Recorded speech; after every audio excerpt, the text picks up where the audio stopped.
behind us says we're going west, but it's kind of nice out here. It always is crazy how different this looks between now and then just like 3 months ago when it was all snow. It was crazy. But anyways, sun is coming up, and the one thing I hate about driving west is not only, well, when you're working at 10-hour shift, every day your time to start slides back 2 hours because you're doing 10 hours instead of 12 hours. And also, going west, you're hitting the time zone changes. So actually, I started driving at 2 a.m. this morning instead of starting about between 4 and 6 a.m. So that's kind of how it slides us back into Alex driving day. I drive night is usually when we're heading west. It's what starts that trend. And then as we head east again, then it kind of slides the other direction. But anyways, so here we are, Friday morning. We are supposed to deliver this load tonight in Portland by midnight. So we will be on a rush to push through to get this dropped, and then we pick up our next load heading to Phoenix tomorrow morning at 10 a.m. in Portland, and that will take us into Phoenix, where we will do a 34-hour reset, and then as soon as our reset, we already have a load that we're picking up in the terminal and heading to North Carolina. So we have some pretty good stacks getting us rolling, which I just wish that we didn't have this lag period, because hopefully, and I don't think it's going to happen this way, but if Alex is able to deliver tonight, then I don't have to start my clock until tomorrow morning. Since we're kind of pushing our clock right now, we don't really want to burn up any extra hours until we can get to Phoenix for our reset. So, and I think we'll be okay. I'm at 36 hours right now for the week, and I still have 7 hours to drive today. So I'll have just about 29 hours tonight. It's 2,600 miles from Portland to Phoenix, so it's going to take us till Monday. We'll be pulling to Phoenix probably some point on Monday. But we should be good. We should be good until we get to Phoenix. We'll be scraping the barrel, but we'll be there. And then we'll do our reset. So, yeah. So that's what's up with us. And going through all this construction, man. That's one thing about summer. And I don't remember last year having it this much construction, but then again, I didn't really start on the road until August last year. So I'm coming up on a year driving. I started in academy, I think, the last week of July, and then I went through academy August. Got my permit like the first week of September, maybe, and then started on the road with my mentor sometime in September. So that's probably why I didn't realize how much construction, but man, there is so much construction. I get it. It's summertime. This is when they can do the work, because a lot of these northern states, they can't do it in the winter. So this is construction time. And this weekend is going to be crazy busy. They're saying 47 million people on the roads this weekend, between Friday and Sunday. So another obstacle that we will have to deal with is people who aren't used to pulling campers and trailers and not watching their following distance, not remembering they have a longer vehicle and trying to cut over too soon, which happens often. Also,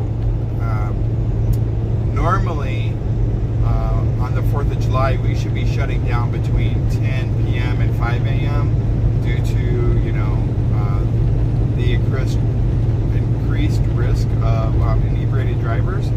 But because we're going to be pulling a high priority and a high value load, we will not be able to pull off unless it's a safety reason. Like if we are really seeing a lot of stuff and we pull off for safety reasons, that would excuse us. But otherwise, we just need to proceed with caution and just be very, very careful, and really watch for the other drivers. So, good following distance, observe people's habits, their lane changing, their staying in lanes, such as that. And then if we see somebody crazy, slow down, give them all the room in the world, because if something happens, we need to be able to stop this beast. Our next load, I don't believe, is going to be too heavy, so it shouldn't be an issue. The only time I worry is like when we're loaded up with like beer or we're pretty heavy. It does take additional distance to stop, so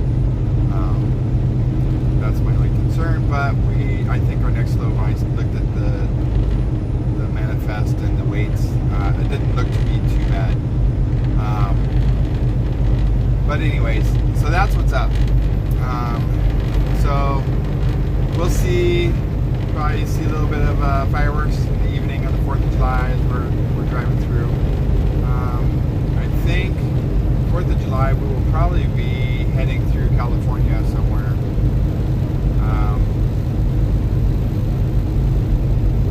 So yeah, I really wish we could route through Nevada instead of California. Number one is because if we could route through Nevada, it's more open road. And also the speed limit is 65. In California, the speed limit is 55. And I just feel like we're crawling sometimes. Especially because nobody wants to do the speed limit. So you have these other truckers, we call them super truckers, doing 65 and 70 in California. Which we always get a notice saying, watch your speed in California, make sure you're only doing the speed limit because they're very strict. I have yet to see, I saw a truck zoom by me going at least 65, if not 70, and then a highway patrolman just cruised on by him. And I'm like, okay, and the highway patrolman didn't have the lights on or nothing, he was just cruising down the road.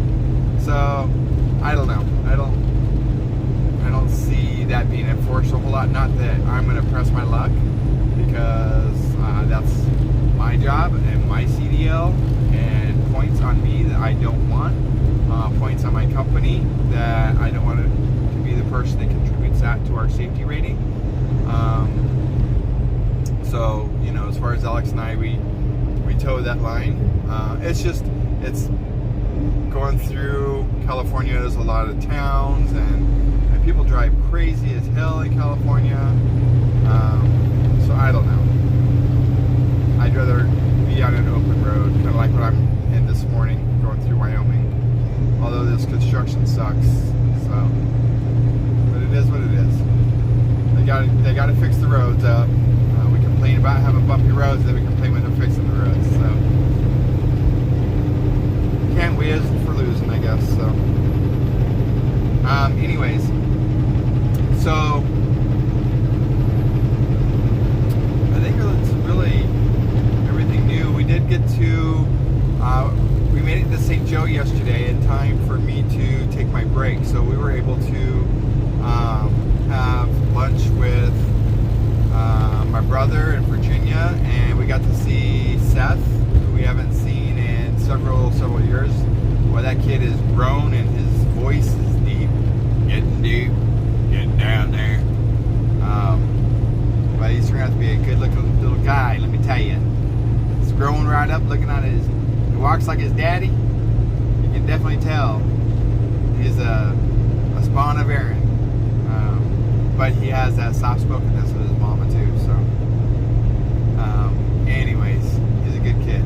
It's good to see him, because when we're going to do our home time in the end of the month, we're going to miss him by 4 days. So it was good to be able to come through and get to see him. And let me see.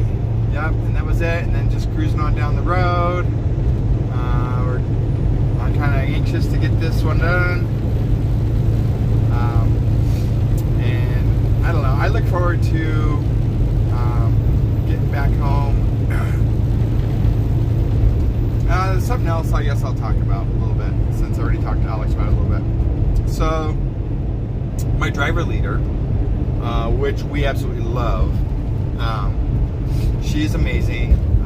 I get along with pretty much anybody, okay? But sometimes you just have a really good connection with somebody, which I really felt with her day one when I met her walking into the office after my upgrade, doing my test upgrade. I just really had a good connection with her. I really like her vibe. I like just her whole demeanor. She's very friendly. Even when I had my couple oopses back in the beginning where I got myself in a predicament where I broke another truck's mirror trying to back out of a bad decision. And then another one, it was kind of a joint mess up between me giving too much faith into somebody stopping and whatever. But anyhow, there were two very minor incidents. But still, even dealing with her with those, I was very comfortable with going to her with those because I didn't feel like I had a finger shaking in my face.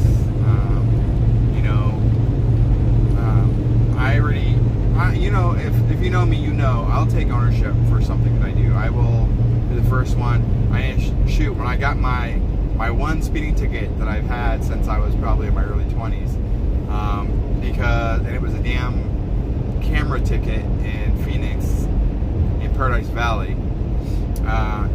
It's just in Phoenix, people tend to like speed up, getting through lights. I see the countdown on the crosswalk, so I know that when that thing hits 0, the light's going to turn yellow. So I try to speed up to make it through the light before it turns yellow. And just happened that I sped up 11 miles an hour over and got that ticket. People are like, don't pay it. If you just ignore it, it'll go away. And you know what? I did the thing, so I paid the ticket. Well, yeah, that's on my license now. But you know what? I'm a strong believer in taking responsibility for what you do. You take responsibility for what you do. It helps you to keep from making those mistakes again. If you're putting the responsibility off on other people, then you're not taking responsibility. You didn't learn anything from it. That's kind of what I feel. Anyways, so I've really made that connection with her. Well, I found out yesterday that she is taking another position, a promotion. Congratulations to her. I'm very proud, or very happy that she's going to do that. I'm always for people when they can climb that ladder and further their career. Quarter of a mile, keep right. Take exit 215 towards I-80 below 287 west 30. Why do you want me to go to center of town? North Rollins. Let's not go through town. Now keep right and take the exit. I think it's going to just get me off the exit and then put me right back on the highway. After 1 mile, turn right. No, hell no, I'm not going up through the mountains. Okay, so we're going to stay on that interstate. That's not. And I think the reason why it does that is because I think the interstate, like,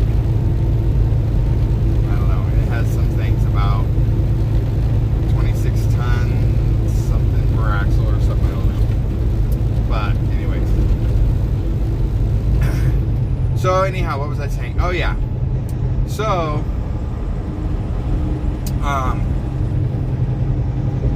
I found out we're going to get a new driver leader. Violate restrictions. Rate of 37.5. T exceeds limit of 26. Keep for 5 or more axles on I-84. Yeah, well, we're good because we're not over 37 tons per axle. Anyways, so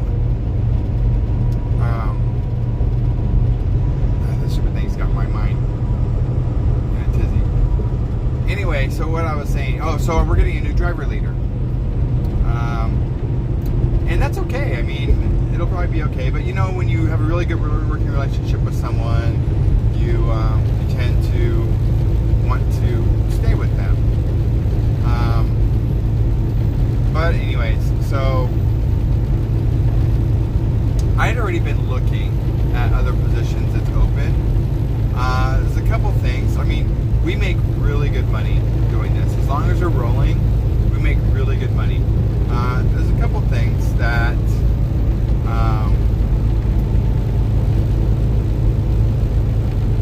that kind of plays into this. Number one is, here I brought my sister to Phoenix to get her out of a predicament and get her on her feet. And it was not a big deal because I was there, so she had me. And then I up and jumped in the truck with Alex, and now she's there by herself, which she's doing good. It's not like she needs me, but now she went from being close to family to being in a place where there's nobody. So that's one thing. It kind of I feel bad that I left her in that situation. But that's not the only factor. I was looking for something else. After 1 mile, keep right and take the exit. Another thing is that when you're in the same room or the same enclosed space with someone a lot, you tend to get on each other's nerves. And lately we've really been rah, rah, rah. It's something that we can work through, and it's something that making sure that we're taking our home time. I think that it was really good that he got to go to Mexico and I stayed, because we got a little bit of time apart, and that was really good because it makes us appreciate each other when we get close.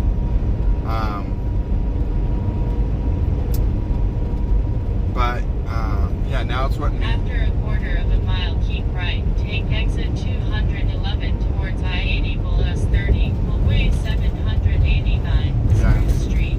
Sorry, this thing is wanting me to go backwards now. So anyways, I'm going to turn this down. So anyways, I was looking at some things. There's in Phoenix, they have some positions open for a driver leader. And with my experience with leading teams and coaching and working in a leadership position, I do have the skill set and would qualify for that position. They also have another position that is owner-operator, driver leader type thing. They just have some positions that are available that I can do. And then talking with Alex, and something that he would do, because he doesn't want to do OTR over the road like what we're doing now, solo. And I wouldn't want that either, because the whole reason why we decided to team drive is because I couldn't be away from him for 3 weeks to more than a month. And it was hard on him to be solo. We also found out that it makes it so much easier driving as a team. You're not trying to fight for parking places every night. So one thing that he would do then is he would look for a dedicated route or a regional route, which would either get him home nightly or get him home every weekend. And he's good with that. So he would still continue to drive, and then I would move into the office in a support role, which is what I do. I enjoy. That's one thing I really enjoy. And Alex is like, yeah, you would be really good at it. I talked with my driver leader about it yesterday, and she agrees that I would be really good at that. And they are looking for that leadership. Now, here's the thing. Right now, we bring home about, when we're rolling, continually rolling. Now, of course, last month we didn't, because we had a short week followed by a week of vacation. But generally, if we're rolling a solid 3 to 4 weeks in a month, where we're constantly doing, we'll bring home about $12,000 a month. That's bring home. Okay, so every week we bring home anywhere from $1,200 to $1,500 each a week. That's after taxes, after benefits. And we're back. Okay, my connection bleeped out. If we do this, that's going to reduce our income. Not, I mean, it's going to drop because then I'll go on a salary position, and Alex will be doing regional or dedicated, which there's a couple things. Number one, you're not eligible for bonus on those routes. Number two, he's not going to get the CPM, the cents per miles that he was getting as we're getting as a team, and also he would be on a dedicated route. But I mean, he would still make pretty good money, okay? But it's not going to be like the insane money that we're making now. So my thing is, maybe we will do this for another couple months, because the whole goal was to do this for a couple years and pay cash for a house, right? That would be the ideal thing. Another thing that we kind of thought about was trying it out, because we can. Okay, it says it's recording. I don't know how this is working out. We can do this, and then what will happen is, if it's not work out, we can always go back to team driving. So, it's not like, if we do it, we're not ever going to come back. We can always come back to driving. So there's nothing wrong with trying it out. One thing Alex doesn't want to do is he doesn't want to drive in the winter like we did last year. He got really scared a couple times. He really didn't want to deal with the chains. The chains were a really bad experience for him, which for me, I've dealt with chains on cars. It's a little bit more to do with the truck, but it wasn't anything terrible. It just takes a little bit longer to get the chains on and things like that. And then, you don't have them on very long, because Swift's policy is, if you have to put chains on, it's only long enough to get you to a place to park. They don't want you traveling with chains. Because if you're putting chains on, it's not safe condition in the first place. So, there's that. And so he doesn't want to be in a position where, if he's on a dedicated route, he can do a dedicated, like to California, Nevada, New Mexico, Texas, something like that. And even if he does end up going up to like New Mexico, they still get snow, but it's not going to be the craziness like we saw in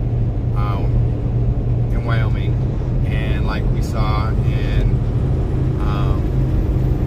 trying to get over the blues, going to Washington and Portland. He doesn't want to come up here in the wintertime. He just does not.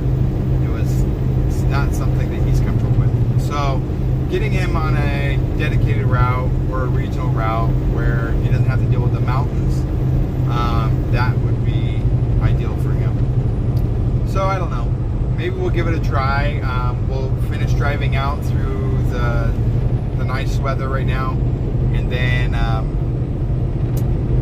take a look and see what's available, and maybe move that direction. Now, since we don't have anywhere to live, that means that there's a couple things. Number one, because my goal is still to get into a house, we really don't want to rent a house. We want our own house.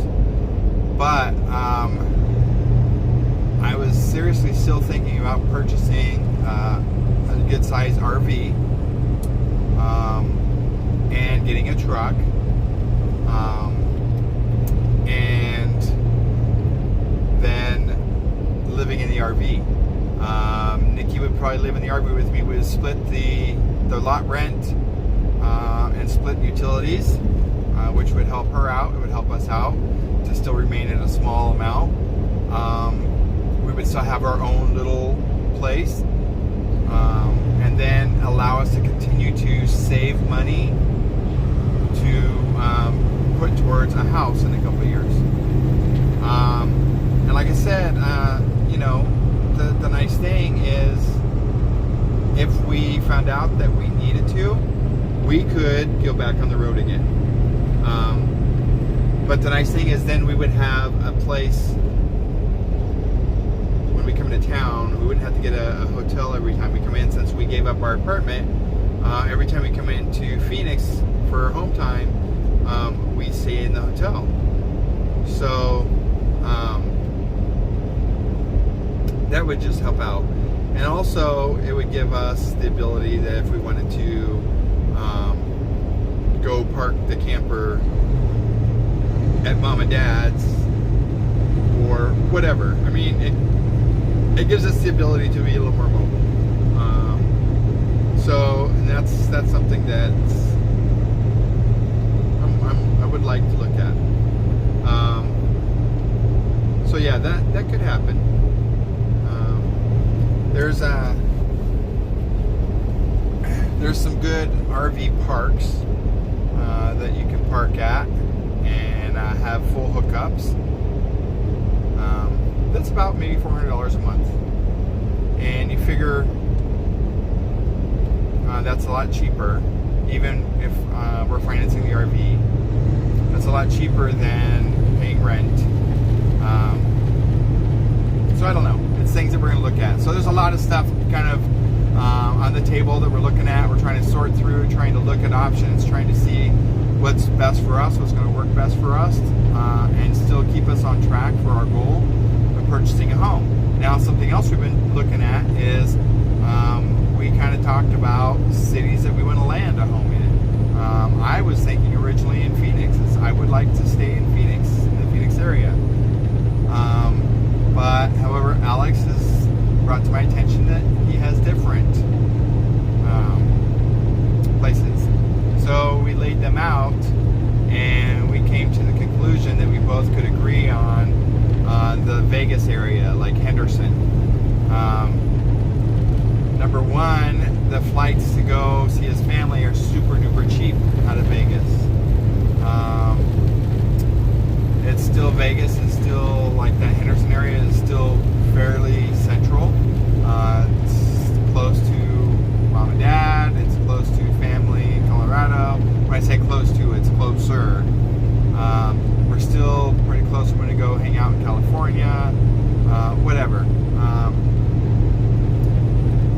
Because his priorities were, he wanted to live in Texas, close to the border, so that he could be close to his family.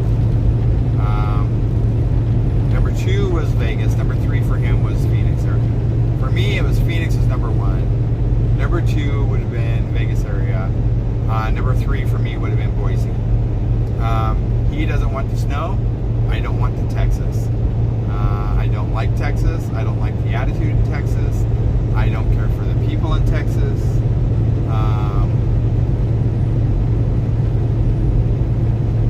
They're a very red state with their, can't stand Abbott. Don't want my money in that state. So, no Texas for me. Not even New Mexico. And because it's the humidity. I don't want humidity. I lived in Missouri. I don't want it. So for me, I like Phoenix. Yes, it gets hot, but it has AC. I also can do my side hustle, which is my Uber and Lyft. Make a lot of great money doing that.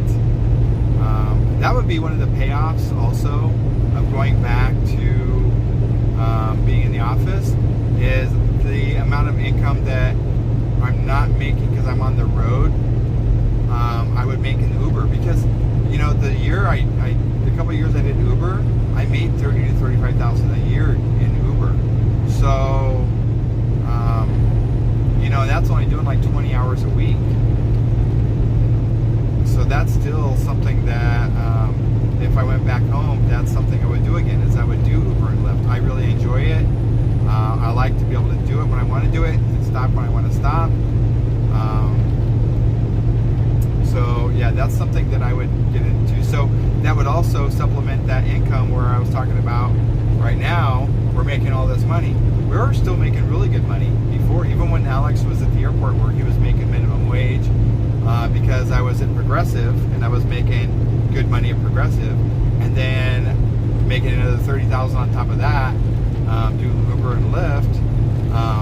We weren't hurting, and my bouginess was still buying my bougies every day. So whatever. Anybody knows me, they know I'm bougie on a couple things, and I work hard to do it. So, but our goal now is to get a house, and I really, really, really, really, really want a pool in my house. I see a lot of people complaining about, oh, pool's a lot of work, blah, blah, blah. But you know what? If I got me a pool, I would get a pool service. That's going to have to be part of it. It's just like, I had someone come and take care of my house for me. There's just certain things that are bouge that I will work harder for to maintain. And that's one of the things, is I would need a pool service to come handle my pool once a week. Keeping the chemicals good, keeping it clean, because I just want to be able to go out and be at my pool when I want to be at my pool. As far as a hot tub, there's options. We can get a hot tub later, but I really want a house with a pool, and I want a house that is not in an area that is well, and see, my mindset is I'm going to be in Phoenix, so my mindset is that I don't want to be around scorpions, because there's certain areas of Phoenix that's higher scorpion population, but I don't know. I just, a hot tub would only be something we'd use in the winter months. And it still doesn't get so cold that you really need a hot tub. But anyways, and it does cost more, utility-wise for pools, because that pump's going to be running, and it does cost more for that. But it's something that I anticipate and will work for. So there you go. There was all the information about what I was looking forward to, what I want to do, and yeah. So anyways, I'm just kind of rambling on at this point, so I'm going to go ahead and jump off here this morning. Everybody be blessed, have a good day, have a good, safe holiday weekend. Mind those crazy people on the road. Give people plenty of space, and be safe. And I'll talk to you guys probably tomorrow when I'm headed out with the next load, headed back to Phoenix. I'll jump on and give you guys an update. But be safe. Love y'all. Take care.